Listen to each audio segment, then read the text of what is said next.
5 people are video off. We can't hear. Can't hear? No Why? sound. Why everything is on here?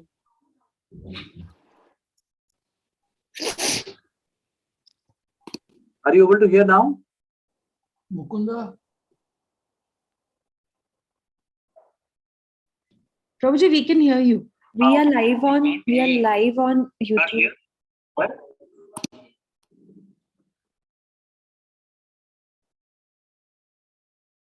You can start your logo.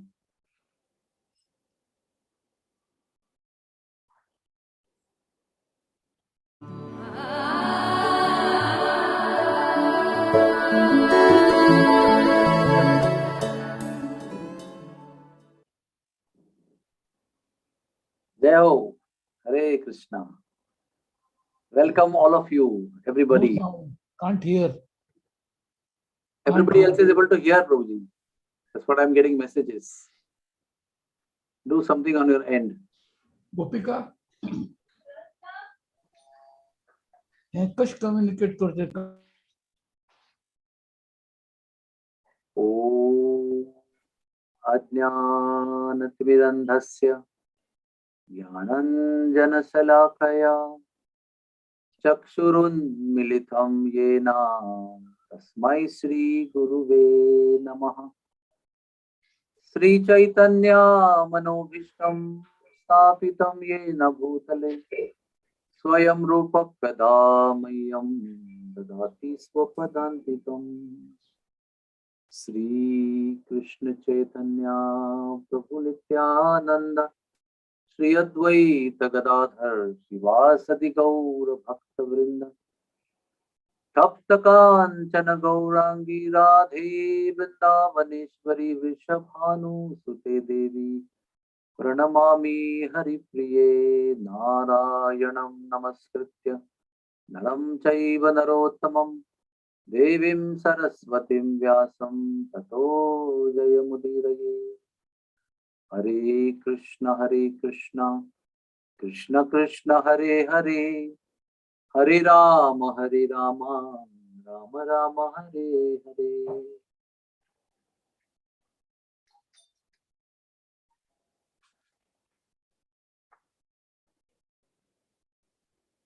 Hare Krishna.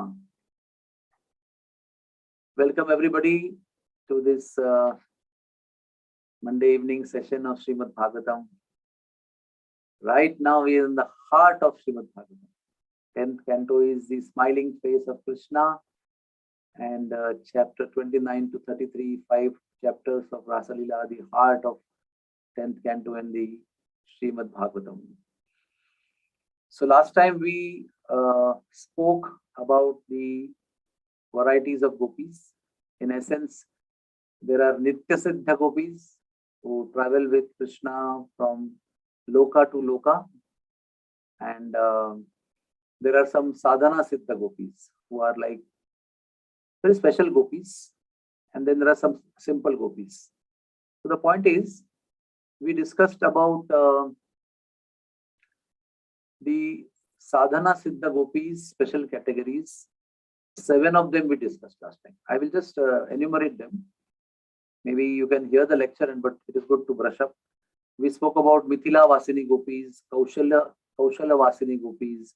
We spoke about Ayodhya Vasini gopis. We spoke about Dandakaranya Rishichari gopis. We spoke about Yagya Sita gopis. We spoke about Panchamati Bhilnis. We spoke about Jalandhar city gopis. And now we are going to speak today of Devangana gopis. That means the demigoddess gopis. Who are those?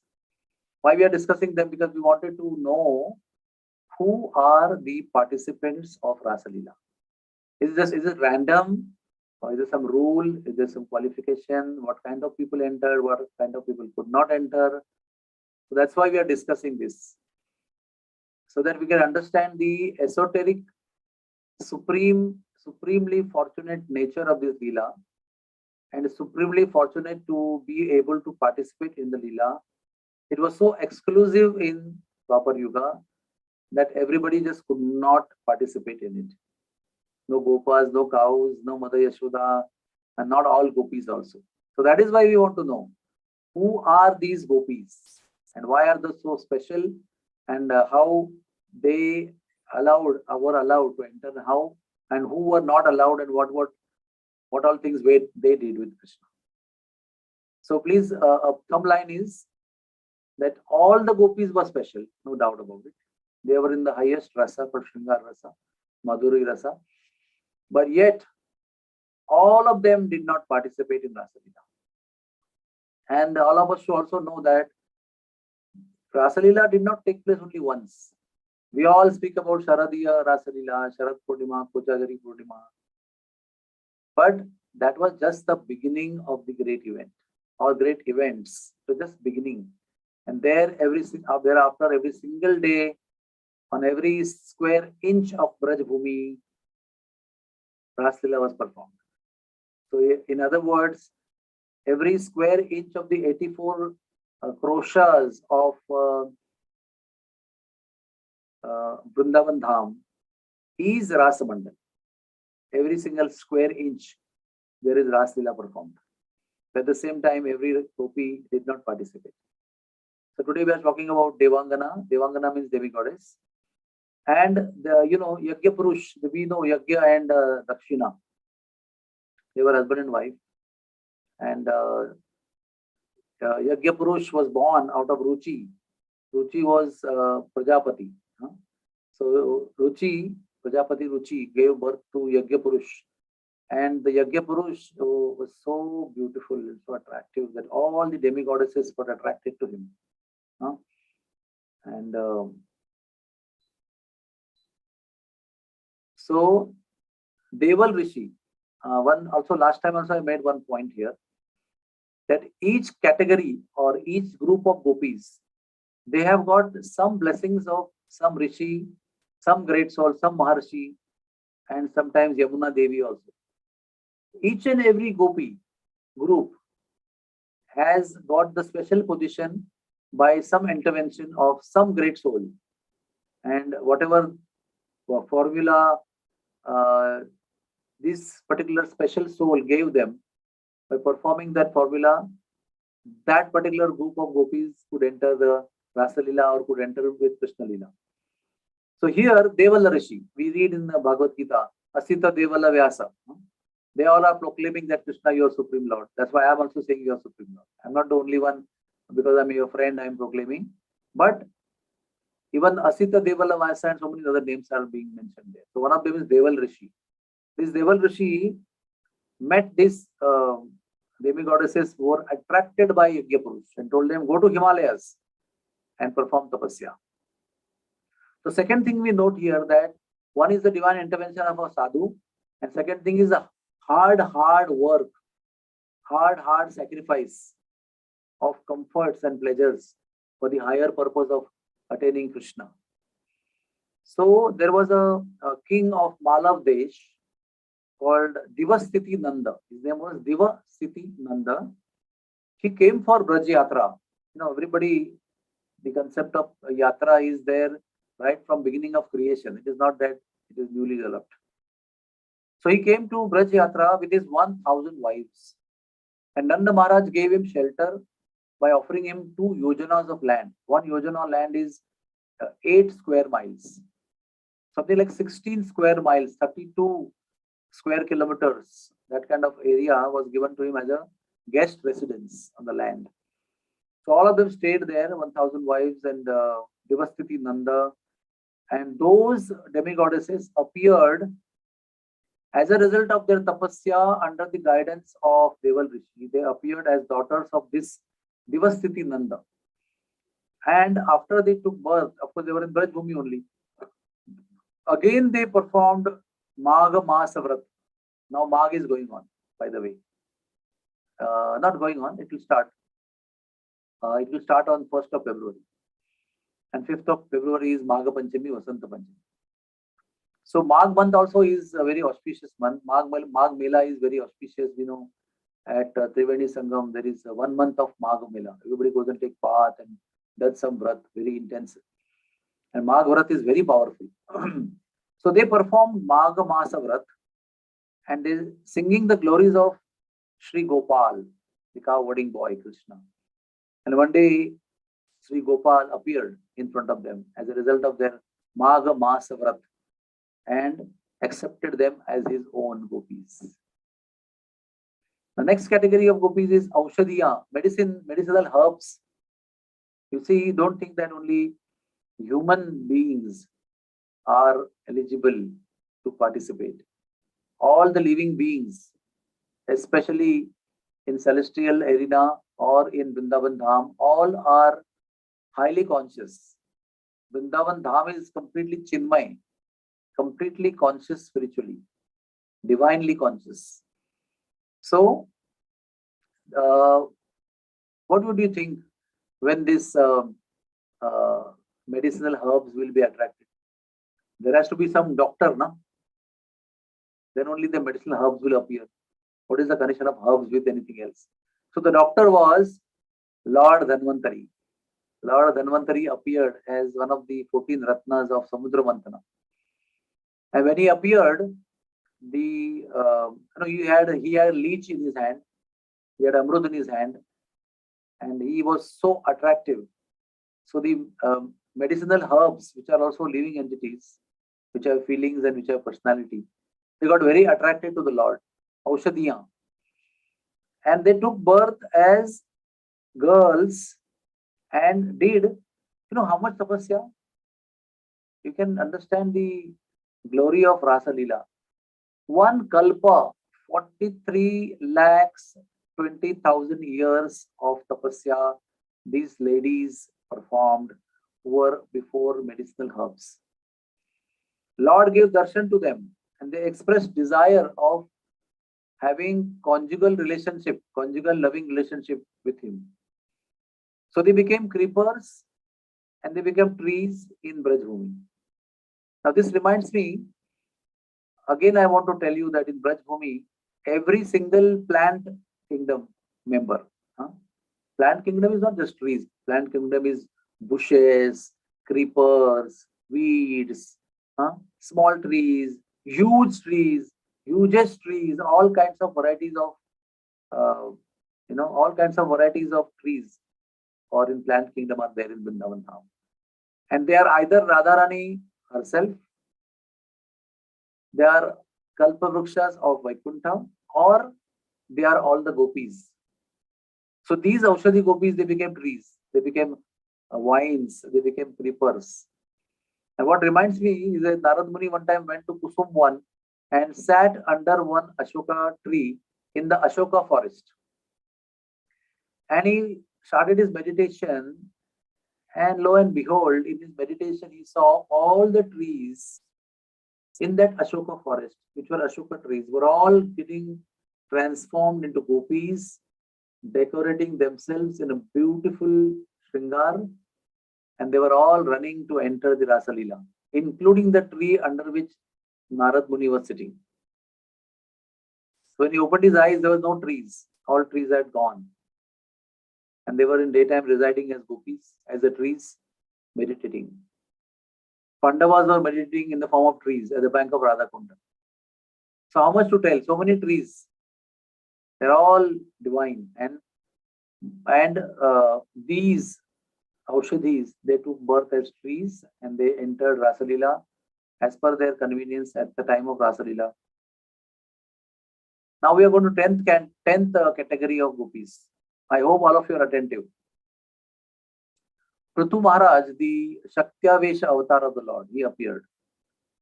And he was churned out of the body of King Vena. And this is the power of Brahmins. They churned his body and out came the Shaktyavesha avatar of the Lord, Prithu. What does that mean? When there is a saintly intervention, from the worst things, the best things come out. That is the power of a spiritual master. From the worst thing, spiritual master, the spiritual master creates the best thing out of the worst thing. So, Prithu was produced by churning King Vena's body. So now, When Prithu Maharaj also appeared, there was great attraction in some women. They got attracted to him. And then what happened? They all met Atri Muni. You know, Atri Muni is the husband of the best of all chaste ladies. Her name is, what is her name? Anasuya. Anasuya is the best chaste lady in the whole three worlds. So they met Atri Muni, the husband of Anasuya, and they milked the earth. Now you see, when earth is in difficulty, she takes the form of a cow and she runs to Brahma. In this case, the earth was supposed to be chased by Prithu Maharaj because she was not delivering the goods that she was supposed to deliver. She was harassed by the demoniac forces. So she was not providing the best of hers. And when Prithu Maharaj appeared, he was angry with earth. And he wanted to chastise the earth that you must provide whatever you are supposed to provide. And she gave reasons that I am harassed by the demoniac forces. But still, Prithu Maharaj was very angry and she took the form of a cow and she started running. At that time, that cow, who was earth herself, was milked by these ladies who were attracted by Prithu Maharaj. And you see how poetic description is there. The description says, the mind of those ladies who were attracted to Prithu Maharaj was the pot, and the milk was their sankalpa to meet Krishna. So they milked the cow with the sankalpa of meeting Krishna, and they also became Braj Gopis. Interesting. 11th category of gopis, they were the apsaras of Swargaloka. They were charming apsaras of heavenly planets. They went to allure. Now see, the interesting part is this. Nar and Narayan, they took birth and they started performing tapasya in Badrikashi. They were in tapasvi vesh, but they were so beautiful and attractive. Like for example, Vaman Dev was also in tapasvi vesh only, Brahmachari Batu. But he was so attractive and so sweet. He melted the hearts of so many ladies, including motherly ladies, including everybody. So they were so charming. They went to allure Nar Narayan Rishi because Indra was a little bit upset. Anybody does any tapasya on earthly planet, Indra gets disturbed because he thinks that they will qualify to become Indra, and then he has to vacate his seat. So he sent apsaras to allure them, and lo and behold, what happened? Instead of alluring them, they got allured. They got attracted, and especially to Narayan Rishi. That is, Narayan means Lord Himself, and they fell in love with Narayan. They became restless, and they desired to make him their Swami. And by the blessings of Narayan, they became gopis and married Krishna. Because he said, in this incarnation of Narayan Rishi, I'm supposed to only perform tapasya. That is my duty, or that's my purpose. So I can't get married and enter into Grihastha ashram. But in my next incarnation, when I'll come as Krishna, you all can become gopis. So they also became gopis. So they are called as Apsara gopis. They were Apsaras. It is said that when another time when Indra again got disturbed and sent somebody to allure Narayana Rishi, they could not allure, number one. And then I think Narayan Rishi created Urvashi and gifted Indra, said, take her and gift Indra from my side. Instead of trying to send somebody to attract me, this is a gift for you. It could be Ramba, it could be Menaka, or it could be Urvashi. But one of the best Apsara was gifted by Narayan Rishi, produced by himself from his body, and sent with the Apsaras back to Indra. That shows, these puny attempts, these worldly ambitions that the demigods harbor to maintain their positions, maintain their sense gratification, appears so puny and insignificant compared to the supreme divine power of the Lord. So we have finished 11th category of gopis, and 12th category of gopis are very interesting. Sutal Loka ladies. The background behind it is that Vaman Dev, anyway was so attractive, but he was in a brahmachari form. So he blessed Bali Maharaj. He went on and on and on blessing Bali Maharaj. And finally what happened?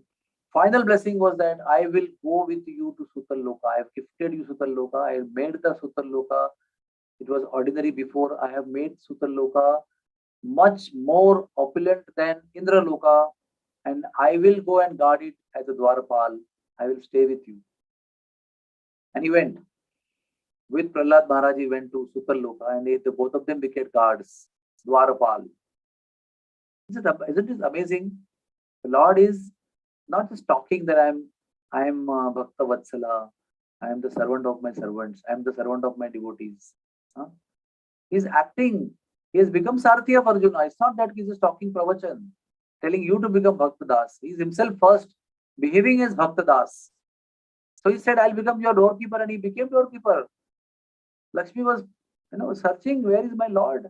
What is he doing? He's gone for some small purpose. He's not come back for a long time. The Lord was in Sutarloka, running from, there were so many gates in Sutarloka, the palace of Bali Maharaj. And he would choose to come from many random gates, and then he would have to find out and run to that gate before him, to stand there and to greet him and walk with him. Amazing. But even in that servitude situation, serving as a doorkeeper, the demoniac ladies of Sutarloka were attracted to Vamandev. Please understand this. So whether the Lord is acting as a charioteer, or the Lord is acting as a doorkeeper, or Lord is acting as a humble servant, a menial servant of his devotees, massaging the feet of gopis, he is a Lord, he is all attractive. He doesn't lose his position of all attractive nature, even if he wears some opulent shringar or doesn't wear opulent shringar, he remains beautiful. So these ladies got so attracted. They're called as Vamandev Mohit gopis. They went to Durvasa Muni. Now see, again, one sadhu is intervening here. They went to Durvasa Muni, and Durvasa Muni gave them Krishna Panchanga Vidhi. How to worship Krishna with Panchanga. Panchopachar, that's what we call it. What is Panchopachar? Gandha Pushpa, Dhupa, Deepaka, and Naivedyam. Gandha, that is Kumkum, that is Roli, and Pushpa, then there is Dhoop, that is Agarbatti or Dhoop, Gobar Dhoop. Then there is Deepak of ghee, and then there is Naivedyam, some eating item. This is called Panchopachar. Or otherwise there is Shodashopachar. It's very elaborate when we worship the established deity. But anyway, Krishna Panchanga Vidhi is very powerful, and that was given to these demoniac ladies attracted by Vamandev. And they did Yamuna Archan also. They were worshipping Yamuna in her company. They did Krishna Panchanga Pujan, and they achieved Krishna as their husband. Attracted by Vamandev, they were blessed to become gopis of Krishna. Krishna performed Jhulan Lila with them at the banks of Yamuna with Sri Radha. That means what? They did not participate in Ras Lila. They enjoyed Jhulan Lila with Krishna. 13th category of gopis, Nagakanya gopis. Who are they? When Ananta Shesha appeared, and Ananta Shesha is not one, by the way. The original Balaram is one. But Ananta Sheshas are unlimited. Like Vishnus are unlimited. That way, Ananta Sheshas are unlimited. Under each universe, below the Rasatala, there is one form of Ananta Shesh who is holding the whole universe on his head. I told in Mahabharata Katha that how Ananta Shesha got freed from the curse of his mother of getting destroyed by performing tapasya, and Lord Vishnu appeared to him and he said, what service I should do to get rid of this sin or the curse of my mother? And Vishnu said, you go under the universe and hold the universe on your head. So under each universe, there are Ananta Koti Brahmandas. Under each universe, there is one Ananta Shesha who is holding the universe on his head, taking the position right below the lowest position. Under the lowest of Rasatala, under that he is holding the whole universe. There are 14 planetary systems. So when he appeared in the Garbhodaka ocean, there were Nagakanyas, snake ladies. We also get reference of these ladies when Kalia was being subdued by Krishna. Do you remember? So these ladies were like that. They were like Nagakanyas, snake ladies. So they got attracted to Ananta Shesha. Was very, very beautiful, having 1,000 hoods. And again, one sadhu has to come in between. So Gargamuni came. And Gargamuni gave them Balabhadra Panchanga, how to worship Balabhadra. And then what happened? He helped them to also perform it and make it perfect. वो सिद्ध कर दिया उन्होंने, बलभद्र पंचांग उनके लिए सिद्ध कर दिया. And they all became in the end of Dwapar Yuga, they all became Balaram's gopis. Please understand. And they became Balaram's gopis and they danced with Balaram in his Rasa Leela. Especially in Chaitra and Vaishak, when Balaramji performed, he came back from Dwarka and he came to solace the gopis of Krishna, and he danced with his gopis and had his Rasa Leela. And of late I learned that Balaram also changed his form and took the form of Krishna, dark Krishna, and also danced with Krishna's gopis also to solace them. And that Balaramji is represented at Dauji, at Baladev, in the southern petal of Vrindavan, where there is 6 feet by 6 inches tall murti, which is dark color, and there is a Shirsagar Kund over there, and we get Khadi Shakkar, what is called Mishri Prasadam there, especially. And Revati is standing there with great respect on the side of Balaramji, not next to him, but in different place facing Balaramji. So that Balaramji, finally, then he had his own set of gopis when he performed that Leela of, breaking Yamuna into many pieces, and he drank Varuni. Varuni came and gave him herself as a drink, and he became intoxicated, rolling eyes, and called Yamuna to come closer and perform Rasti. Bathing in the water, Yamuna refused, so he broke Yamuna into many streams by his plow. And then when she came close, he bathed and they danced, all the gopis. So these are all gopis of Balaram, they were Nagakanya gopis. Then comes a very important category of gopis called Shruti-chari gopis. Listen very carefully, O dear devotees. Shruti-chari gopis is what gopis? All the Vedas are called Shrutis, to be heard. The knowledge of the Vedas is to be heard. So they are all called Shruti. So when you hear, what are you receiving? You are receiving Shruti. And what is Shruti? You have to hold it in your ears. So you become Shrutidhar. It comes in your ear as Shruti, you hold it, you become Shrutidhar. So in the olden days, there was no script was there, no books were there, no library was there. Everybody would just hear, hold it, and pass on to the next one. Library was in the brain, by the way. Soft library, no hard library, no hard copies. Kali Yuga created hard copies. Kali Yuga created script, and all that was created by Vyasadeva. Okay.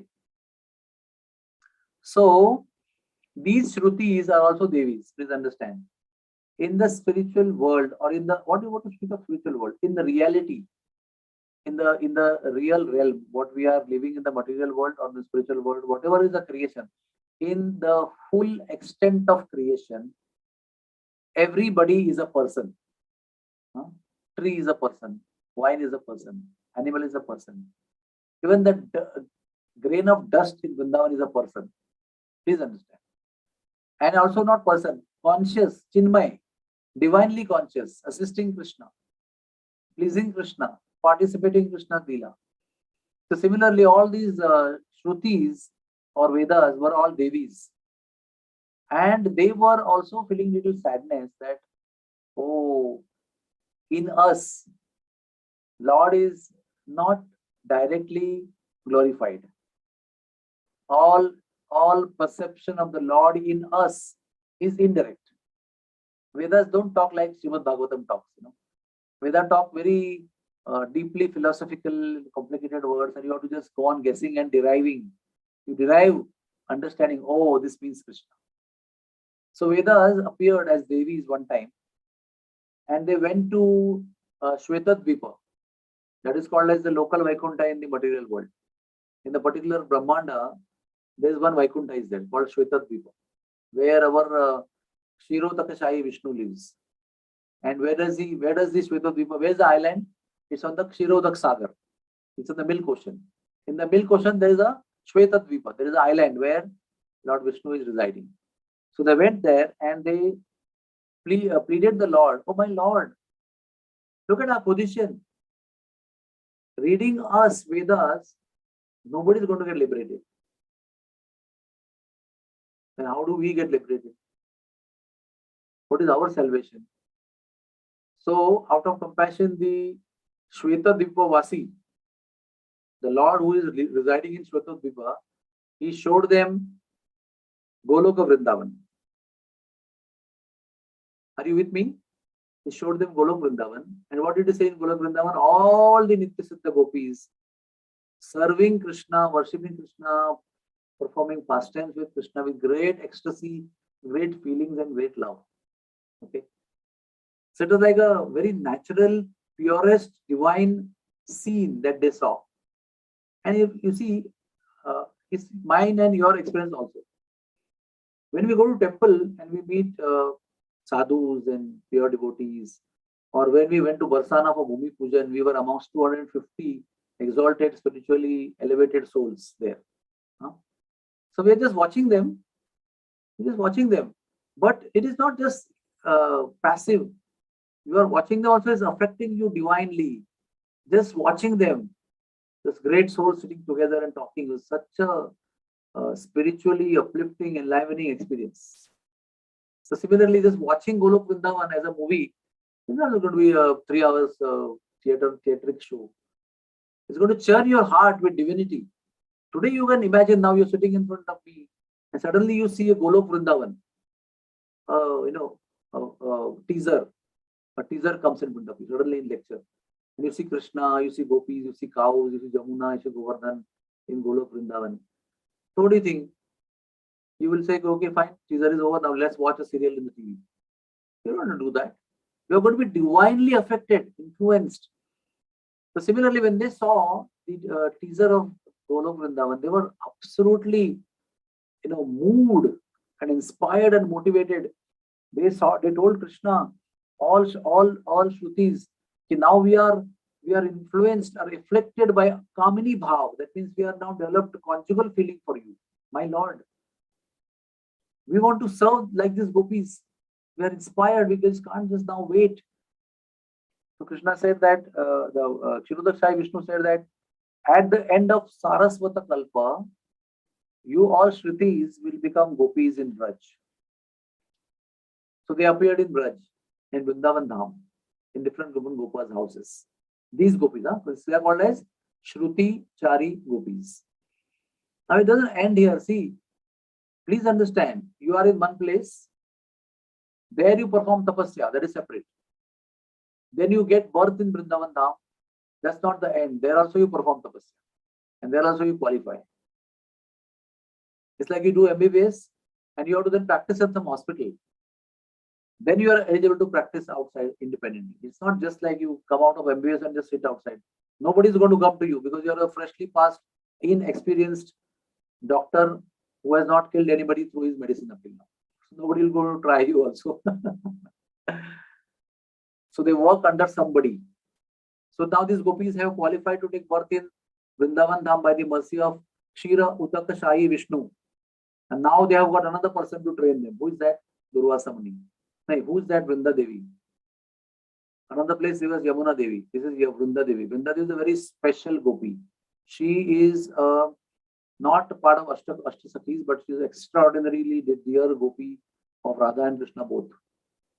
She is the orchestrator of all the pastimes, daily pastimes, unlimited pastimes of Vrindavan Dham when Krishna appears as Krishna in Vrindavan Dham.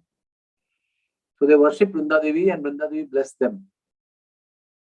And by the mercy of Vrinda Devi, one time Durvasa Muni came at the Mathura side of Jamuna. See, there is a Gokul side of Jamuna and there is Mathura side of Jamuna, right? Kamsa in his prison, Devaki and Vasudeva were in the prison of Kamsa at the Mathura side of Yamuna. So Vasudeva came out and crossed Yamuna and came to Gokul side of Yamuna. Is that right? Right? So he was on the Mathura side of Yamuna. So these gopis, cooked great amount of variety of palatable, tasty dishes to please Durvasa Muni. And they all walked all the way from north side to the south side of Yamuna, and they wanted to cross Yamuna. Yamuna was flooding like anything. Now, how do they cross? So much of food items are there. How do they cross? So they met Krishna on the way. Krishna is very tricky. He's always there. So they met Krishna on the way, and then they asked Krishna, "Hey, we have got so many food items. We want to serve Durvasa Muni. How do we reach there?"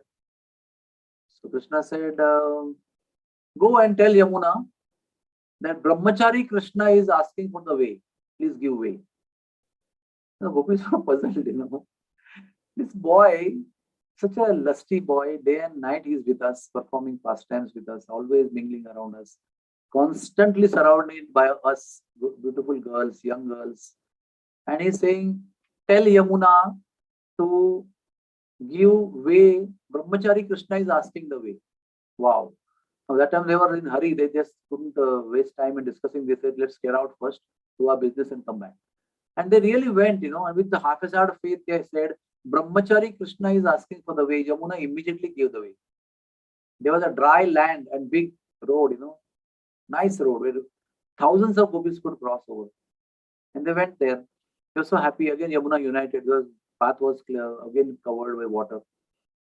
And they went there. They met Durvasa Muni, and the Durvasa Muni was sitting there. He was so happy to see them. They all offered their pranams, and Durvasa Muni, they offered all their items. Now, we can't imagine also what kind of items must be there. Now, we go to Radharani Priya's house and she makes such a fantastic items, and we don't even know actually. Sometimes you have to ask each item and the recipe and everything and then keep eating them.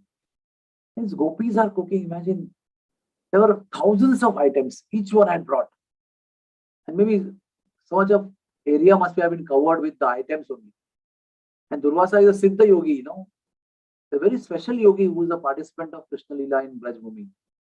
He has a special role to play and special Leelas he is participating. So he sat. You cannot imagine that if I sit for eating, if you are in your house, I can eat 2 chapatis, some sabji, some rice, some dal, some salad here and there. I'm full. Mataji, I'm sorry, I cannot eat more than this. Durvasa Muni ate all those thousands upon thousands items. Great relish. Drank water, juices, digestive juices, everything he drank. He was so happy. Gopis were happy. And he blessed gopis that you will get the association of Krishna. Actually, that was their test actually. After the Vrinda Devi's blessing and Vrata, this was the test. This was qualifying round. And then time came, after receiving the blessing, time came to return. And on return, again, Yamuna was flooded. So they went back to Durvasa Muni. Muniji Maharaj, we have to go back. How do we go back? Durvasa Muni made a very amazing statement.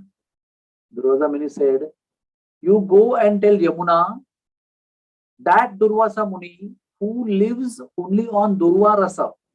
Why it was called Durvasa? Because Durva, that Garbangpura, that is what we use in Ganpati Puja, Durva. Uska ras bahut medicine hota hai. So he used to only drink Durva ras and survive on that. So he is called Durvasa. So he said the Durvasa Muni who survives only on Durva Rasa is asking for the way. Tell that to Yamuna. They were wondering, right now he ate thousands upon thousands of items. And he's saying he survives on Durva Rasa. But we kya karenge? They went and decided the mantra that Durvasa Muni who only survives on Durva Rasa is asking for the way. And Yamuna Devi immediately gave the way. They just went across. Now they are doubly puzzled. One question already is there in the mind. Second question also is right. And they crossed over Yamuna and went to Gokul side of Yamuna. Again, Krishna is standing there.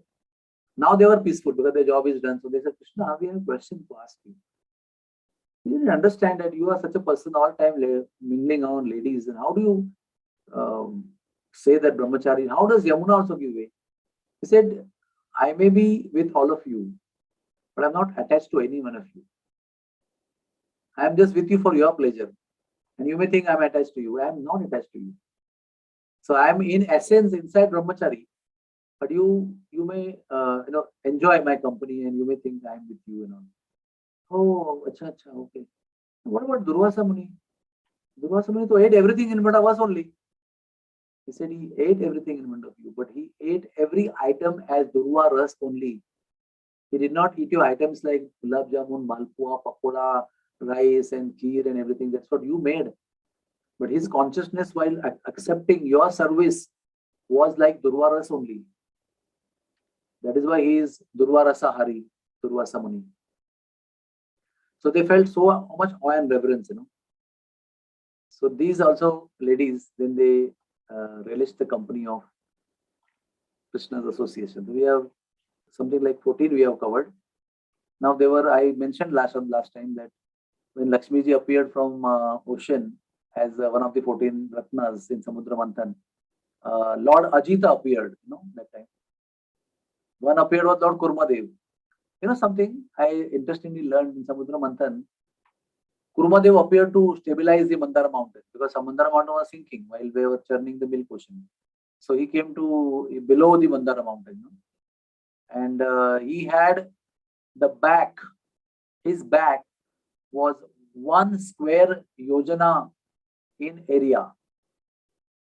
100,000 yojana, not 100,000, 1 lakh yojana, 1 lakh square yojana size. That is 800,000 square miles was the area of the back of Kurmadev, on which Mandara mountain was moving like a churning rod, and it was like beautifully scratching his back, and he was like, he went to sleep actually. He went to sleep. And when you sleep, you don't breathe like when you're talking or when you are awake. You breathe in a very different pattern. Maybe deep and slow you breathe. So it is said when Kurmadev went to sleep because of this wonderful, pleasant scratching done by the Mandara mountain on his back. Whatever breathing he was doing is supposed to be the high tide and low tide of ocean. Today also, whatever high tide, low tide you have in the ocean is the effect of the breathing of Kurmadev. So anyways, that's a different story. So this Lord Ajita came and all the Sakhis of Lakshmi, they were very attracted and they also became gopis. Then there is Shvetadvipa. There were many Sakhis of Lakshmi. They got attracted to Shvetadvipa Lord. Urdho Vaikunta, Bhagwan Ajita staying there. The Devis were attracted. Loka mountain. There were many ladies got attracted to the Lord of Loka mountain. All of them were blessed to become gopis. So there are major 20 categories of gopis who actually came to Vrindavan Dham. So this ends my short description of only 20 categories of gopis. And I took so much time and trouble to explain to you this because only one reason. No audience here should take Ras Leela as cheap and lightly. Because common people in the world, they are taking Ras Leela very cheaply. They also exhibit the perverted reflection of this Ras Leela during Navaratri. And when that happens, then in the month of December, there is so much line in abortion clinics. Because after 1 month, 1.5 months, they all want to abort their babies, which were conceived during Navaratri nights. It's all perverted reflection of the real Ras Leela. Because of the understanding of this whole thing is so cheap that they want to imitate that. They think, oh, I'm a gopi and my boyfriend is a Krishna. So they all want to dress up and go in the night and get aroused and then have some relationship and then come up with these things. So what is most important before even we start hearing the description of Ras Leela is the platform, is the bhumika, is the parashvabhumi, is the background that you have to understand what is this, what I'm going to hear now. We have to create prepare our consciousness and mind to receive.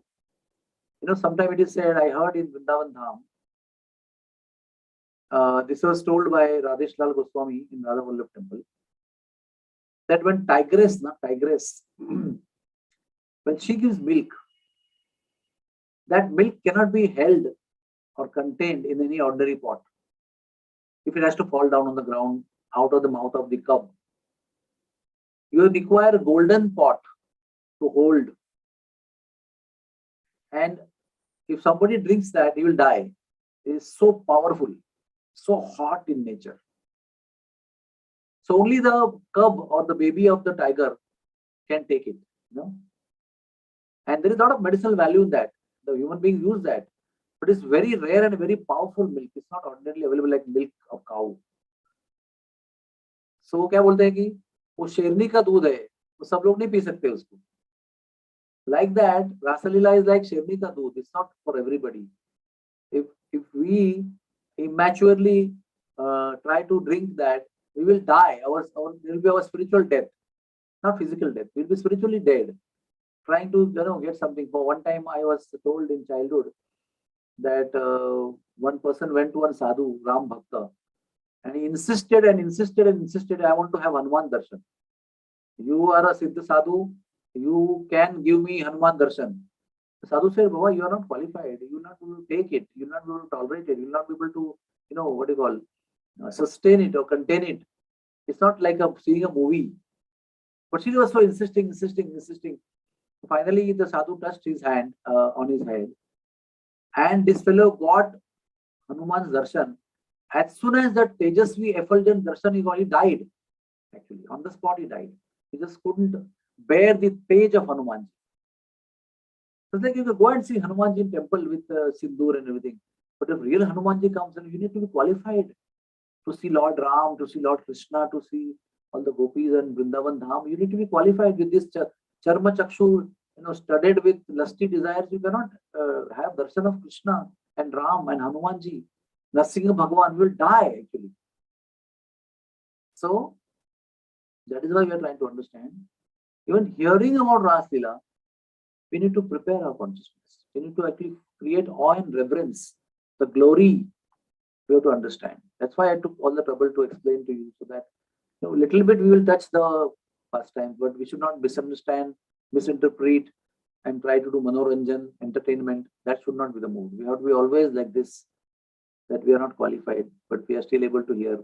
We are still able to, we are given a chance to hear and read. So let's begin. It was after 1 year of Govardhan Leela that Rasa Leela started. So the year when Govardhan Leela was performed, Krishna was a 7-year-old. Everybody knows that. So that means when Rasa Leela was begun by Krishna on the Sharad Purnima, Krishna was 8-year-old. So first I want to clarify here that even by today's standard, not to speak of Dwapar Yuga standard, Dwapar Yuga people would live 1000 years. Maybe by the end of Dwapar Yuga, the lifespan has reduced to 200 years. So take it for granted. Because Bhishmadev was supposed to be 180-year-old when he was on the battlefield, when he left his body. Okay? Arjuna was 75 and Yudhishthira was 85 and Krishna was 125, something like that. But they were all supposed to be young people. They were not supposed to be old people. It's like your life is 200 years and if you are 50 years, you are supposed to be just blossoming youth. When your life is 100 years, 25 years is blossoming youth. When life becomes 50 years, 12 years is blossoming youth. And life becomes 20 years, 5 years is blossoming youth. That's like that. So you can imagine when Krishna is 8-year-old boy of Dwapar Yuga. Any 8-year-old boy, even today, does he have sexy desire in his body or mind? Not possible. The 8-year-old boy will jump in the garden with 7-year-old girl and go round and round, merry-go-round and holding hands and playing. You don't find anybody having any lusty approaches between each other. So how Krishna and how we can think that these are all lusty pastimes? He was only 8-year-old boy. He was playing flute and all the gopis were getting attracted to him. So I will repeat hundreds of times. Prabhupada repeats hundreds of times in the Krishna book. There was no lusty involvement in Rasa Leela. First of all, the first platform to understand. It is not a interaction between boy and a girl the way we think in our material world. Your daughter becomes 15, 16, 17, your son becomes 17, 18, and then you see him with a girl and something gadbadi is going on here. That is your understanding because they have become young now. There are hormonal changes in body. Body shapes body things have changed. But the same boy and girl, when they are 5-year-old and they're playing in your house, you don't think like that. They are having some sexual interactions. So Krishna was only 8-year-old at the beginning of Rasa Leela. Second point, Krishna was born in Chandra Vamsha. In Bhagavatam, Shukdev Goswami takes lot of pains to describe about great souls taken birth in Chandra Vamsha and Surya Vamsha, solar dynasty and lunar dynasty. Radharani happens to be in Solar dynasty. Lord Ramachandra happens to be in Solar dynasty, Surya Vamsha. And Krishna happens to be in Chandra Vamsha. So, when Krishna saw the full moon, red color full moon, this very specifically mentioned, red color full moon of Sharad Purnima, he was enamored. He developed desire to enjoy Rasa Leela with gopis. Now, Chandra played an important role in the inauguration of Rasa Leela because he was feeling proud that my Lord is going to perform the highest of all pastimes with looking at me. I am going to be the inaugurator of the feelings of Krishna to feel like performing Rasa dance. So that he was so happy and proud that I have got that role to play, to ignite the fire of desire in the heart of Krishna. So Krishna saw Purnima moon, Ashwin Purnima moon, and developed desire to dance with gopis. Why? Give me a minute.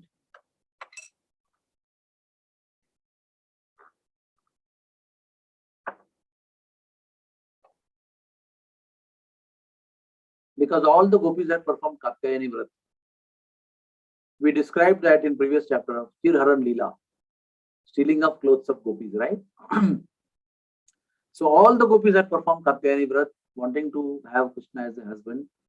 And then first Krishna stole their clothes, and then he allowed them to enter in Rasa Leela. So in response to the Katyayani Vrat of all the gopis, Krishna decided to fulfill their desire. And what the Lord did? Well, before the what the Lord did, let us describe the atmosphere. Now you are watching a movie, so when we perform a drama or something, we make the stage, na? It may be artificial. We put some stones and some trees, some true trees, some false trees, some backdrop, some video backdrop we put up, and we create an atmosphere of war or of so many things. So here is the real atmosphere. Let's see what is happening. What was the atmosphere when Krishna is about to start to play his flute? Sri Krishna is the Supreme Personality of Godhead, full in all opulences, yet upon seeing those autumn nights scented with blossoming jasmine flowers. What is it said? Sharadota fulla mallika. The mallika flower is jasmine flowers. In our South India, Udupi, we have those flowers, mallika flowers. It is called a Dodda Moggare in my village. Every courtyard grows that, and it's extremely precious, fragrant mogra. That is not the mogra which we see in Mumbai. That is different mogra. So, the autumn nights scented with blossoming jasmine flowers. Full moon, red moon, throwing its light all over. He turned his mind towards loving affairs to fulfill the purpose of his desire. He employed the internal potency, Maya Devi, Yoga Maya, he employed to create an atmosphere for developing conjugal feelings. Tado Duraja Kukubaha Karair Bukham Pracha Vilimpa Anna Arunena Shantanaim. What his meaning is, the moon that rose, anointing the face of the western horizon. That means the western horizon, it is now decorated with the beautiful moon, with the reddish hue of his comforting rays, and thus dispelling the pain of all who watched him rise. Whatever supposed to be pain was there was completely dissipated by just observing that beautiful red moon arising from the horizon. The moon was like a beloved husband who returns after a long absence, and then he adorns the face of his beloved wife with red kumkum. What a beautiful poetry Shukadev Maharaj is writing here. Suppose the husband comes after a long time, and the wife is red, morose all the time, and suddenly husband comes and it becomes so much pleasurable to see him. And he comes and he takes kumkum and adores the face of his wife. How much pleasure the wife will receive by this loving interaction that the husband is exhibiting. Društva Kumuda Vanta Makhanda Mandalam Ramana Nabham Navakonkumarunam Vanam Tat Komala Gobi Ranjitam Jagau Kalam Vamadusham Manoharam. Lord Krishna saw the unbroken disk of the full moon, glowing with red effulgence of newly applied vermilion. Like kumkum, it was appearing, like newly applied vermilion, as if it were the face of the goddess of fortune. He also saw Kumuda lotuses opening in response to the moon's presence. That means when the moon comes, the special lotus called Kumud, they were blossoming in the waters of Jamuna, and the forest gently was illuminated by the beautiful red-white rays of the full moon of Kartik Purnima, Ashwin Purnima. Thus the Lord began to play sweetly on his flute. Now he started, with this atmosphere, he started playing his flute.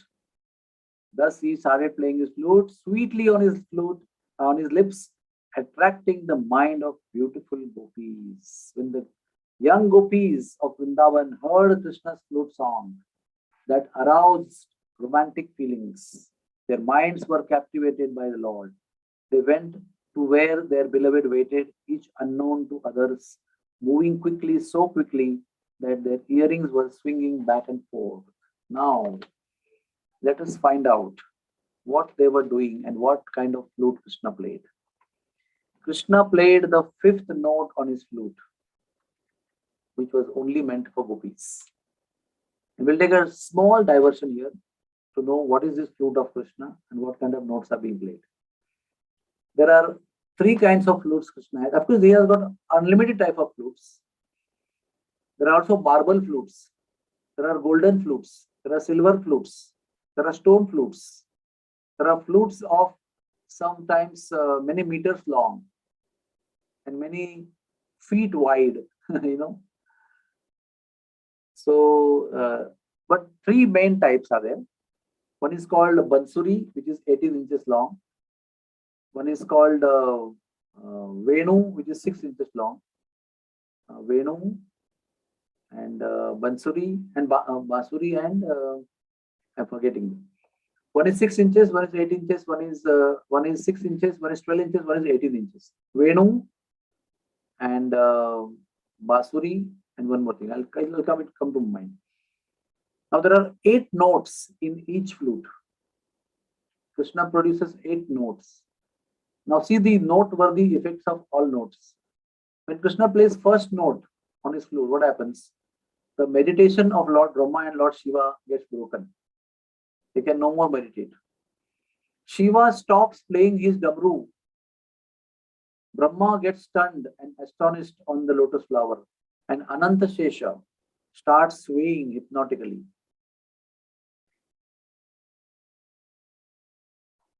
Second note, Yamuna is flowing in one direction, usually. Yamuna starts creating whirlpools in Yamuna water. And afterwards, after creating whirlpools, she starts flowing backwards in the opposite direction. That is the effect of second note. Third note, the moon stops moving in its orbit. The moon gets stunned and stops there only. Fourth note, the cows start running to Krishna like mad. They stand motionless with the upraised ears to drink the nectar of the sound of the flute. So you can imagine the scene. The cows come running, listening to the sound, towards the sound, and the sound is coming from up. So they're looking up, their eyes are up, the ears are standing up, the tails are raised, and the baby cows are drinking milk. And because of the hearing of the sound of the flute, the baby cows stop sucking the milk from the udders. So their mouth just drops, jaw just drops. And the mouth, having the jaw dropping, has some milk in it. And the milk starts now dripping down from down the mouth on the earth. And the earth, there are creepers who are taking the nectar of the goras falling from the mouth of the cows.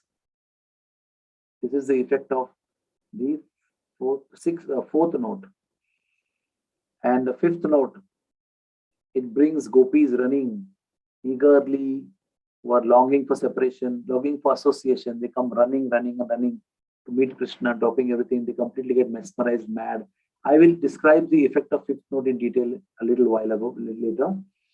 Sixth note, it creates autumn with rich foliage, blossoms and fruits. And sixth note has another effect also.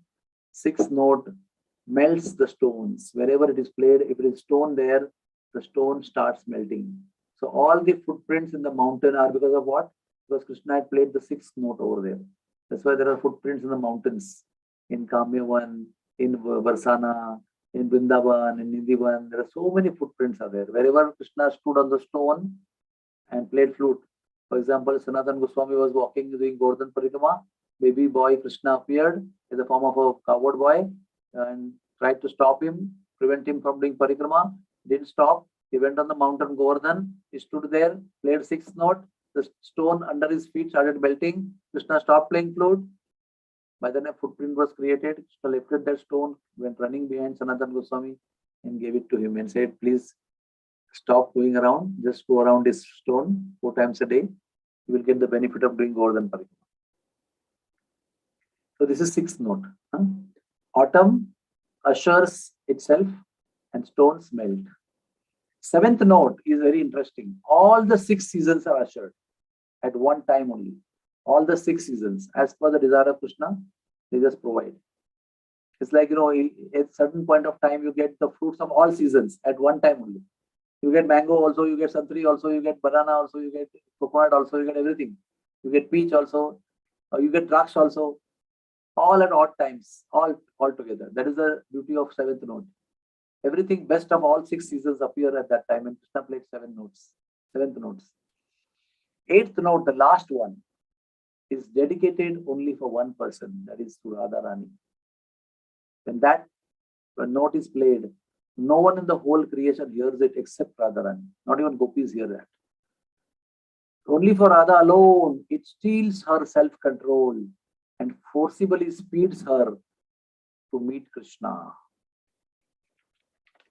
Now, we have described the noteworthy effects of 8 notes of Krishna's flute.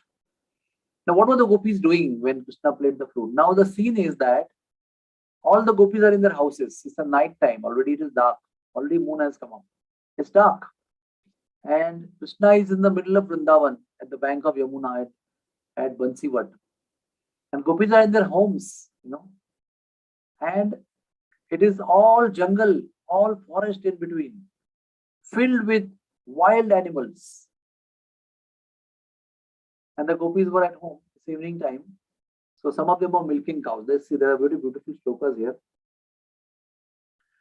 Parivesha anti asaddiva asaditva payayanteha shishunpayaha. That means what? Some of them were decorating themselves.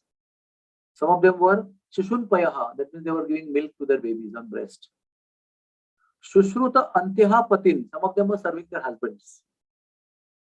Kashit dashantanyo pasya bhojanam. Some of them were feeding their husbands. Limpantyam pramrujantonya. That means they were applying some cosmetics around them.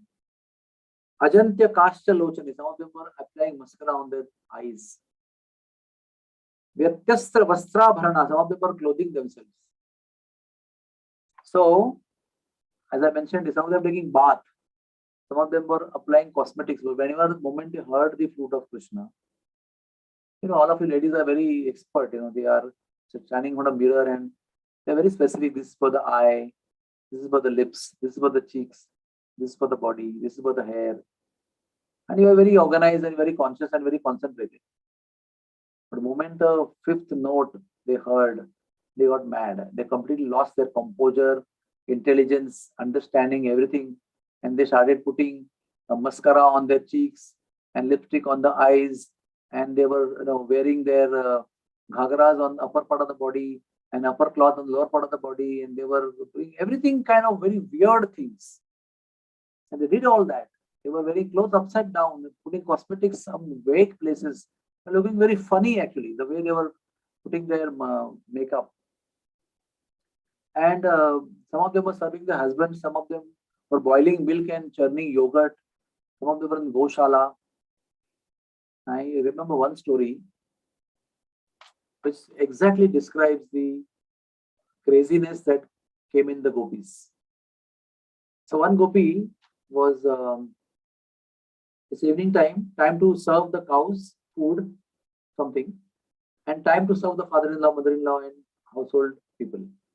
So she was preparing nice thalis for roti, sabji to give the human beings. And she was preparing big ghamelas with grass and everything, water and everything, wood and everything. So when the flute sound came and entered in her ears, so father-in-law said, Bahu, please give me my dinner. So she gave him ghas. She gave him grass and the wood and the big ghamela. And she went in the goshala with roti, sabji and chapati and everything else. So the father-in-law saying, hey, Babdi hai gayi kya? Pagal ho gayi hai. She's gone mad. What is she doing? She's giving me ghas and she's giving roti, sabji to the cows. So this is what happened. And the flute aroused all romantic feelings. Their minds got completely captivated. The husbands and fathers and brothers and relatives, they were all stunned looking at the instant mad transformation in the behavior of their sister or wife or daughter-in-law or their family member lady. How suddenly this sane lady, such chaste lady, subservient lady, so much of obedience, so much of culture. What has happened? Suddenly this have become mad and she's doing some weird things, and most of all, they all gave up their activity. That means some of them were feeding children on breast, they dropped their children. Some of them were serving husband, they left their husband. Some of them were cooking at stove, they just left their food on the stove. Some of their milk was boiling on the stove, they just left there. Some of them were milking cows, they left the cows. Some of them were doing household chores, they left everything. They just started running out of the house. No one goes in Indian culture out in the night, They come from outside, inside the house when there is twilight time. In Indian culture, all the ladies are supposed to come in the house before it gets dark, before maybe during sunset and before it gets dark. So it's not time to go out of the house. It's time to come in the house from outside. And these ladies are running out of the house. So these husbands, fathers, brothers and relatives just try to stop them. But lo and behold, Vishwanath Chakravarti Thakur explains from Ujjwal Nilamani that there are, I also mentioned last time, but I repeat again, there were sadhana siddha gopis like Radharani, Ashtasakis and Manjaris. Whomever they give association by the qualification of other gopis, they were completely pure, they were not touched by any lusty desire in their family life also. So those gopis, when they were running out of the house, the brothers, husbands and father-in-law, they could not stop them. They were like wind, the way they ran, they were just helplessly watching them. They couldn't stop them.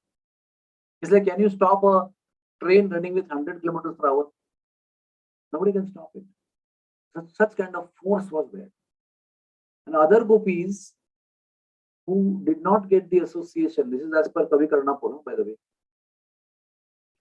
Other gopis who got the association, they never indulged into family life.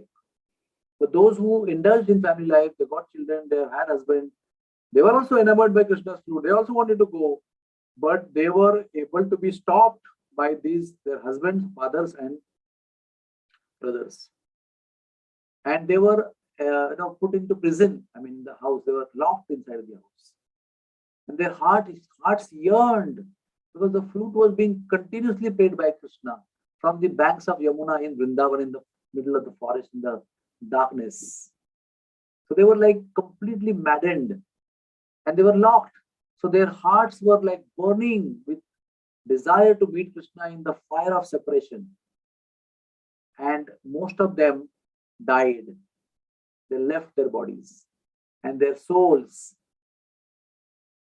went to Yamuna, bank of Yamuna, Vrindavan.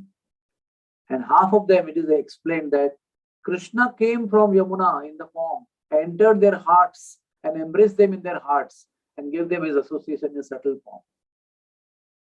That means they were not so pure so that they could not run the way the other gopis ran. But in the burning fire of separation, they got completely purified and they became qualified, but they were in the external locked condition. So Krishna came there and entered their hearts and gave them his association. And some of them left their bodies and entered Rasalila arena in the subtle form and danced with Krishna. So only those gopis could leave and join Krishna. Others who did not get sang of Nitya Siddha, got children from their husband, did not get a chance to enter Rasalila because they were not pure enough. They were stopped, imprisoned, intense meditation, purified them. The Lord manifested and embraced them in their hearts. Their punya and papa, their punya, so-called punya, was burnt by the transcendental ecstasy, and they gave up their bodies. I'll again repeat last time I said this statement. The Acharyas explained that to the degree one becomes advanced in bhakti, divine aspects of our life increase and material aspects of our life decrease. When one achieves pure love for God, Sri Krishna, material aspects get nullified and the body becomes completely spiritual.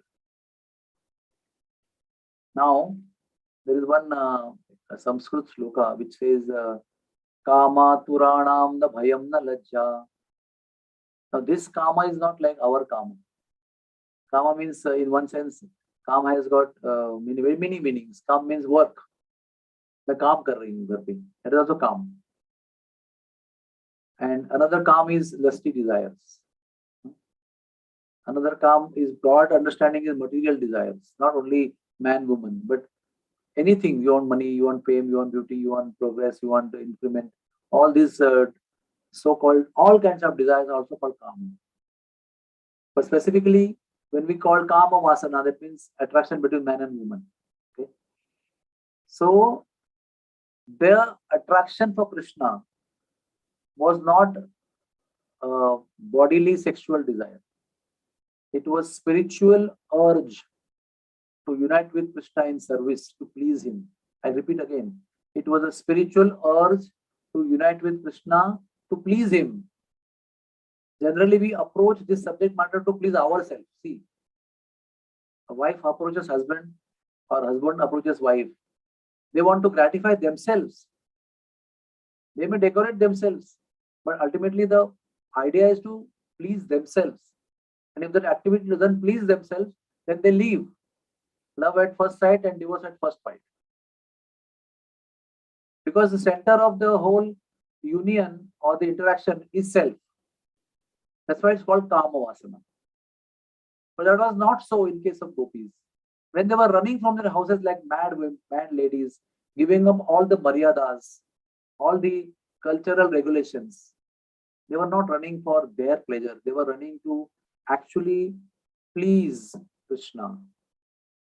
And to please Krishna, they gave up their families, their children, their houses, their maryada, their culture, their patipratya, everything they left. That is why Chaitanya Mahaprabhu glorifies them as the highest of all devotees in the whole creation, in the history of creation. Because nobody was able to ever match gopis in their sacrifices, in their dedication, in their love, in their selfless love, and their desire to please Krishna by all those activities which they did. They did not just give up their cultural background just because they were, not very cultured ladies. No, they were very cultured ladies. They were ancient ladies. They were village ladies. They were having great culture of serving husbands, father-in-law, mother-in-law, cows, everything. But they left that. We cannot imagine. Today there is not so much culture, but in those days they were very high culture. But they left that for the sake of Krishna. They ran in the forest. They didn't have fear of any animals. They didn't have any, they had also what they gave up was their lajja, was their shyness. For a lady, lajja is an ornament. Shyness is an ornament which makes a lady more beautiful, more adorable, more respectable.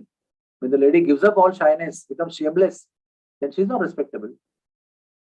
So the source of their respectable nature, their lajja also they give up for the sake of Krishna, not for their own self.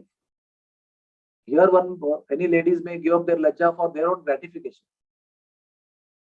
But in Gopi's case, they gave up their lajja to preach Krishna. That's why one thing they gave up lajja, and second thing they didn't have any fear in mind. Otherwise, a general lady, if she was walking in the night time, she's so scared.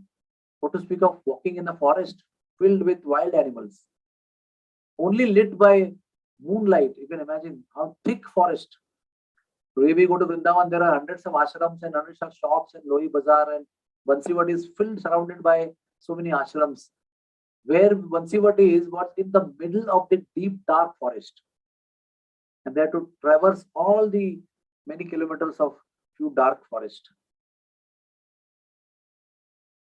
So Krishna said, Maryada, Lajja and Shishtachar. Etiquettes and Maryada means rules and regulations, and Lajja means shyness. They gave up everything to Krishna. And they now arrived. They have arrived where Krishna is playing flute. What is attracting them? The sound of the flute. What is their direction? To go and catch up the sound of the flute, to go to the source of the sound of the flute. And they saw Krishna. They were so happy to see Krishna. Krishna said, welcome. Now you can imagine what's happening here. You have come all the way to please Krishna, and you expect that Krishna will now accept you and there will be loving interaction. Krishna says, first question, why have you come here? What brings you here? First surprising question. Krishna says, it's frightening here. It's the middle of the dark, filled with wild animals. Don't you hear lions and tigers roaring, elephants roar, wild elephants roaring? Go, leave immediately. Not finding you at home.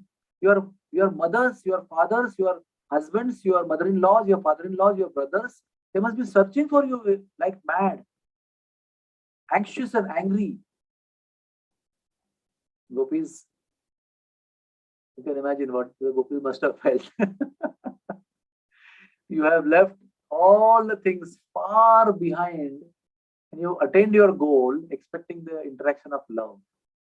And your object of love is saying, why have you come here? Please go back immediately. How disappointing. Huh? So it is said that Shukdev Goswami uses the word, hearing the free advice of Krishna, which they didn't want. They are not asking for the advice. Right? Oh Krishna, what we should do? We have come in the night here. What do you think we should do? Then it's all right. They're asking for the advice. They have not asked for the advice, and it is said that they were feeling, why is he giving us free advice? So listening to this free advice, they started looking away from Krishna. Suppose Abhi Radharani Priya is telling something to daughter very strictly. Do this. Why you did this? You should not have done this thing. The daughter doesn't like the advice. What she'll do? She'll look in the window. And you will say, why are you looking in the window? Look at me. I am telling you. I'm not telling the wall. You understand? Why are you looking at the window? Looking at the window means, I don't care what you're saying. So Krishna is giving some serious advice and they're looking in the forest. That means they didn't want to listen to that advice. They're not happy with the welcome, the way the welcome was given by them, by Krishna. They became somewhat angry. They became discouraged and started looking at the beauty of Vrindavan. And I described you. Huh? There were mallike flowers, all fragrance was going around. Reddish kumkum like moonlight was falling on the trees and foliages, and the kumuda lotus were blossoming. And the birds were chirping in the night. Please believe me, in the middle of the night, no bird chirps. Birds were chirping and making beautiful sounds, and the atmosphere was misty, mystic and misty, and so much of Sheetal, Manda and Sugandhit breeze was flowing. It was so captivating to the mind. And there's a moon in the sky with red kumkum color. And they are all watching that. And see, sometimes there is silence here. Huh? And then Krishna, after some time, he says, oh, now that you have seen all the beauty of Vrindavan, Vrindavan Saundarya, which is full of flowers and moonlight and cool breeze and flower and fruits, now you please go. You have seen the beauty. Now you came running to see the beauty. Now seen the beauty. I saw you watching the beauty. Please go now. Go to serve your husbands and go to give milk to your crying babies whom you have left. It is not good for you to leave the crying babies like this. Go and give your breast milk to them. I agree that you love me. And for my sake you have come. I understand that. But the big capital but here, B-U-T. Your primary duty is to serve your Pati Dev and to take care of children and doing your family duties. If a woman desires good destination, Krishna is saying this. If a woman desires a good destination, they should never abandon their husbands, even if, there are some words given here. Even if the word husband is obnoxious, even if the husband is dodaivi, unfortunate, old, stupid, deceased, and poor. There is one important line mentioned here. Please, oh dear devotees, men and women, listen to this.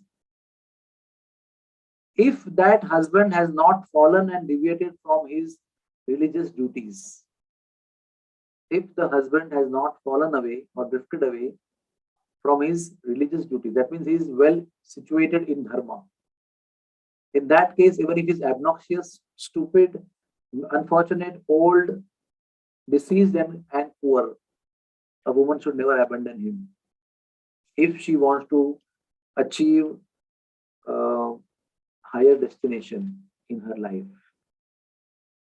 So it is mentioned over here that petty illicit relationships are highly condemned. Such ladies are barred from higher destinations. They get defaming, they receive difficulties in life, and they receive fear in life. And fourth one, he said, if you want to develop love for me, I know you have come all the way to love me, but it doesn't mean that you express your love for somebody by running away from home and coming in the middle of the night and meeting the person to express your love. This is not the bona fide way. Krishna is telling, now you should understand, all this is to taste the gopis. This is true also, but all this dharma is used by Krishna is to test the gopis, how much pure they are, how much pure their love is. Like Arjuna also is quoting all the scriptures to Krishna, why he should not fight. Everything was true what he said, but still it was not true, because the situation was not demanding those 6 reasons which Arjuna gave. The situation was demanding that even after the 6 reasons were true, still you should fight for dharma and fight for me. Mam anusparasa yudhyacha.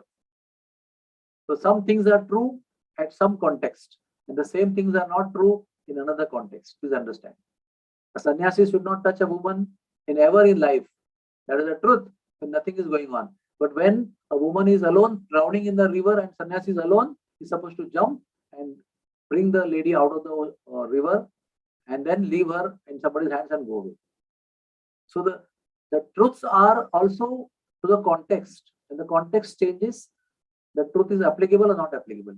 This is the situation. That's why we need expert guidance as per the situation. So Krishna is saying, it is not necessary for you to become defamed, to receive sankata, in difficulties in life, to receive fear in life, and to not achieve higher destinations. It is not necessary. You want to love me? I am telling you how to love me. Love for me is developed by Shravan, Jap, and Kirtan of my name. So you can hear about me. You can chant my name. You can sing my glories. You can worship my deity at your home. You can meditate and perform dhyana on my form. There is no need of physical proximity. There is no need of standing so close to me. Please go back. So whatever they desired, Krishna is saying there's no need to do that. Please go back. What is Gopi's reaction? The Gopis were very discouraged. They were morose. They were depressed. They felt hopeless. They felt terrible anxiety. Bhayankar vichalta. Their heads were hanging down. They were taking deep sighing, breathing, and their lips were drying. And you know what important thing happened? All of them were creating small holes in the ground by their big toes. You know, an anxious lady, she always keeps scratching with the toenails on the ground. So they were all scratching the Vrindavan Bhumi with their toes and creating big holes under their big toes. Nirantar Ashru Pravaha, their eyes were constantly flowing like rivers of tears. And because of that, whatever wrong makeup they had done makeup, but it was wrong. Somewhere something else was put on. All the makeup of Kajal and Kumkum were flowing from their eyes, from their Vakshasthal, and it was falling on the ground. The Kajal and Kumkum all fell on the ground with the tears that were carrying them. So every Gopi's ground on which they were standing were all blue and black with the tears that were flowing from their body. Their whole dress was wet. And last was, they were having tremendous pain in their heart. Their sorrow was so heavy, they could not bear the weight of their sorrow in the heart. And they were mauna and sabda. That means they couldn't utter a word. Sometimes what happens, those are very hungry. I've given this example to many people in person also, in class also. And I really long to eat jalebi. I'm very hungry. But I'm at home and there is no jalebi, so it's okay. I'm just hungry. But then I get up and go to a jalebi shop when I'm hungry. And I see the jalebi. And then I want to eat the jalebi because right now I'm rightly hungry and right hot jalebis are coming out and I'm just right there. I want to eat and I order the jalebi. And then suddenly when I order and I take, I want to eat. Suddenly some dumper of sand just turns upside down and the strong breeze comes and falls on the jalebi that you're going to eat. कभी हुआ है क्या ऐसा आपकी life में? Like we are sitting on the ground to eat and nice kheer is served, everything is served. Suddenly a strong breeze comes and all the matti just comes on your plate. What happens? You're very hungry, you want to eat, but you just cannot eat now because it is, first thing, it is right in front of you, and second thing, you can't eat it. So object of your happiness is in front of you, but is not acceptable now. So like that, when they were at home, it's okay, but now they are all the way come, running, giving up all their lacha, shishtachar, maryada, everything. And their object of is right in front of their eyes, and he's telling, get out from here.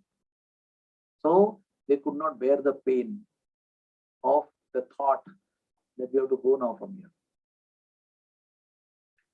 So they were quiet for a long time. They were stunned. They couldn't believe.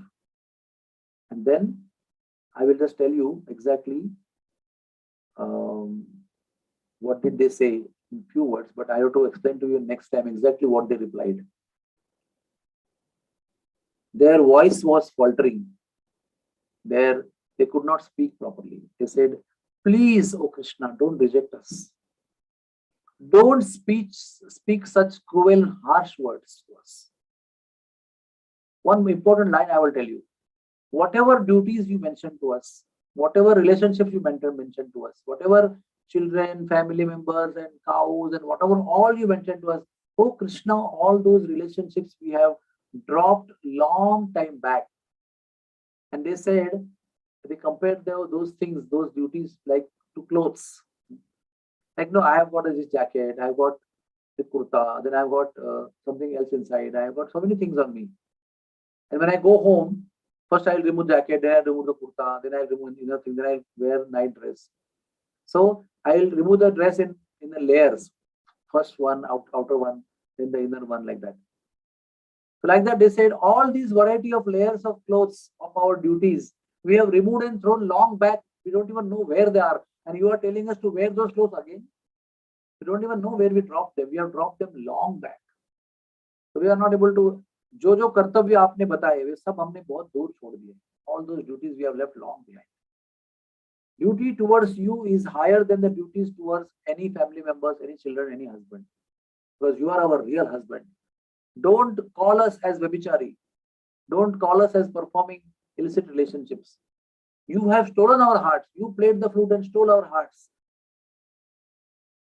We have offered our heart to you. Are udho manna bhayo dasbis. There's only one heart and one mind. We have offered it to you, my Lord. And you are now telling us to go. What is our connection as a family members? It's all temporary connections. You are the eternal Paramatma and you are our husband. Your original husband is you, my Lord. And our relationship with you is more important than anything other family relationship that you are uttering here as duties.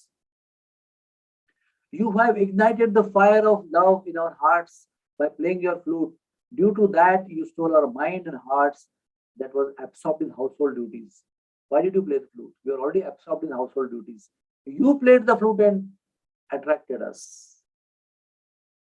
So, your words are quite contradictory to your actions. What you are doing is totally contradictory to your actions. So we can't go away from your lotus feet. Please pour your nectar of love on our burning hearts, or else we will burn to death due to the fire of separation. See what powerful statement they are making.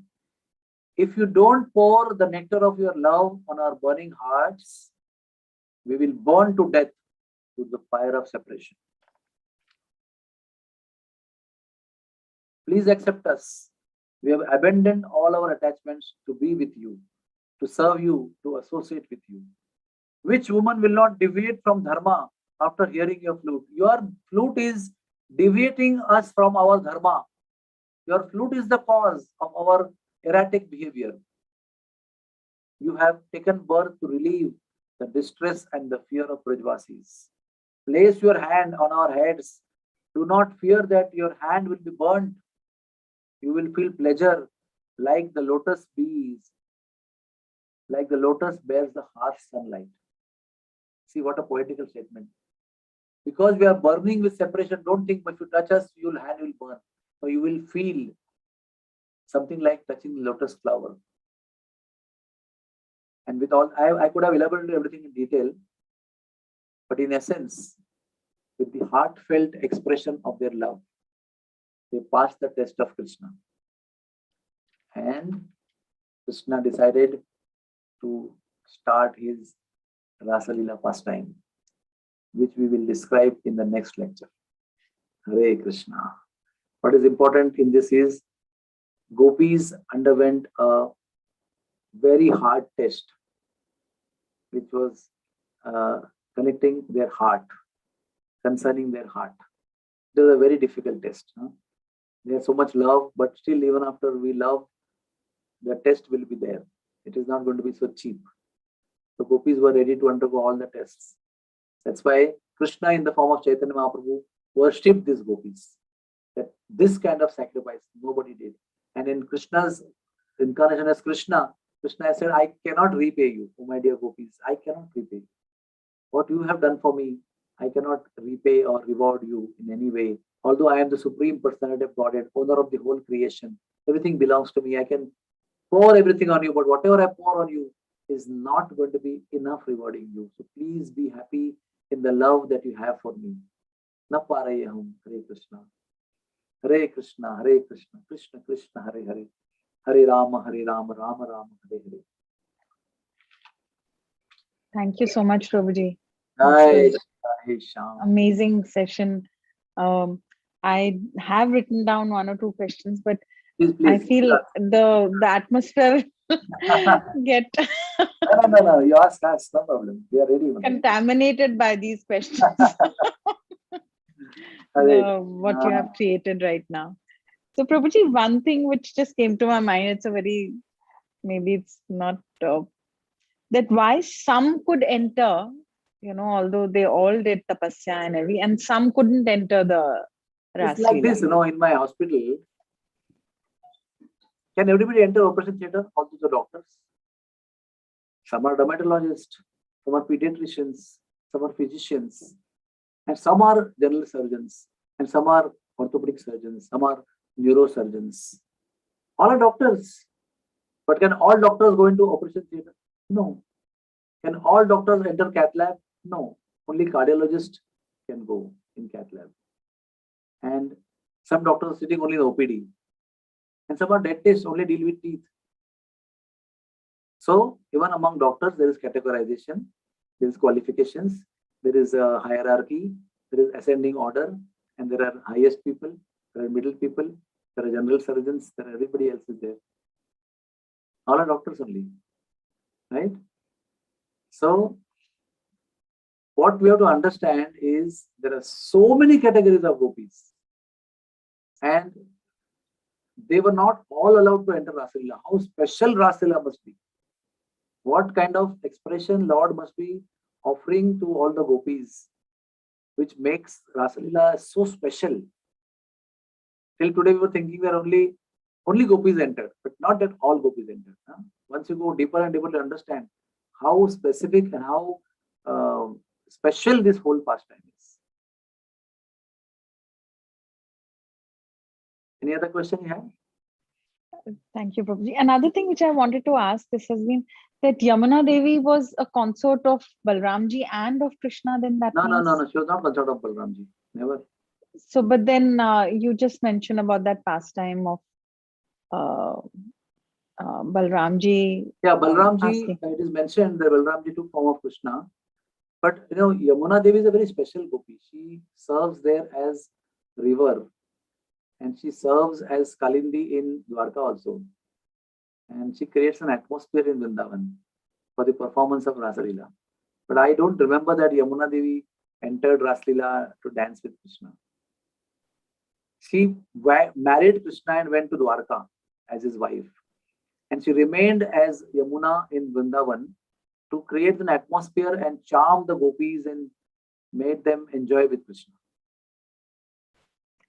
Thank you, Prabhuji. Anybody else has any questions? Then we can.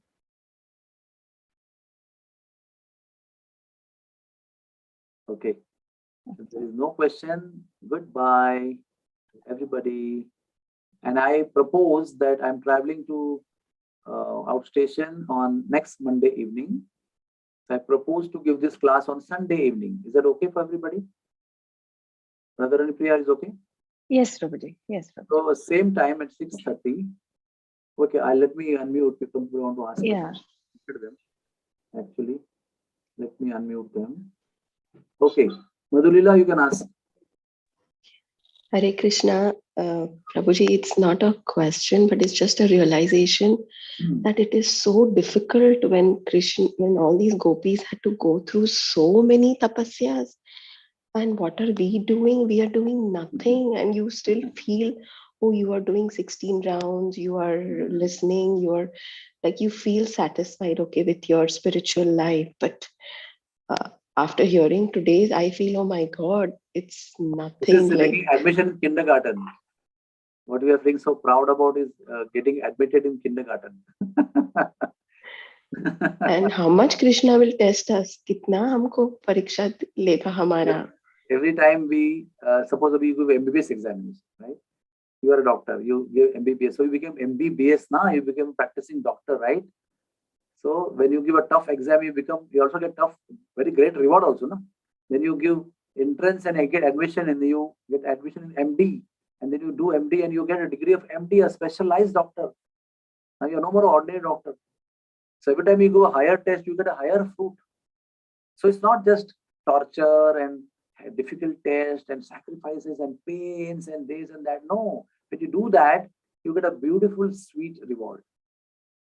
When you get that sweet reward, the tests appear to be insignificant and worthy of them, worthy of all those. It's good that we did this. Look at the fruit that we received. So wonderful. So you're only thinking about the pains that they went, but the pleasure that Krishna gave them after that made them forget everything what they went through. That is the beauty of Krishna consciousness. That you pay a great thing, but that becomes insignificant compared to what you get in reward. That is Krishna consciousness. So every sacrifice, every tapasya that you do is actually insignificant compared to what you get in return. Let us not be hesitant. Let us not be fearful in offering, in sacrificing, in giving things for Krishna, for testing, for his testing. Because once you give that, what you receive is something which is indescribable. Only your heart will feel it. Nobody will be able to describe it in poetry. What I went through, what I'm feeling, what joy I'm feeling. Nobody can describe that. That's only you and Krishna. You will get the feeling. So I wish you all the best. For not hesitating to offer when asked for, and we wish you all the best to get that most indescribable reward of love from Krishna. And that will come only in association with you, right? Not with Only me. in I am association. not qualified for that, but I can assure you that if you keep company of pure devotees and read Srimad Bhagavatam, you will get it. I am just like a matches, what is the match does? And this light, that's all. Baki fire, I'm just igniting. Baki, you have to take up the fire, that's all. So how This can I claim reminds me that of that song. I am going to be the cause? No, it's not just, I'm just trying to, I am on this side, you're on that side. That doesn't mean I know everything. I'm also sailing in the same boat. I'm also looking for that same thing. Hare Krishna. Any other Hare questions Krishna. there? So before we leave, again repeat that Sunday, 30th of January, we will meet at 6:30 p.m. Link will be sent to you and we will continue our descriptions of Rasa Leela. Thank you very much. Take one time we'll chant Hare Krishna. Hare Krishna, Hare Hare Krishna, Krishna, Krishna Krishna Hare Hare, Krishna, Hare Hare Hare, Ram, Hare Ram Ram, Hare Ram, Ram, Ram. Ram Ram, Hare All of you should know that Hare Krishna Mahamantra is not different from Rasa Leela. I will explain that in detail next time. Thank you. Thank you very much, Prabhu. Hare Krishna. Hare Krishna.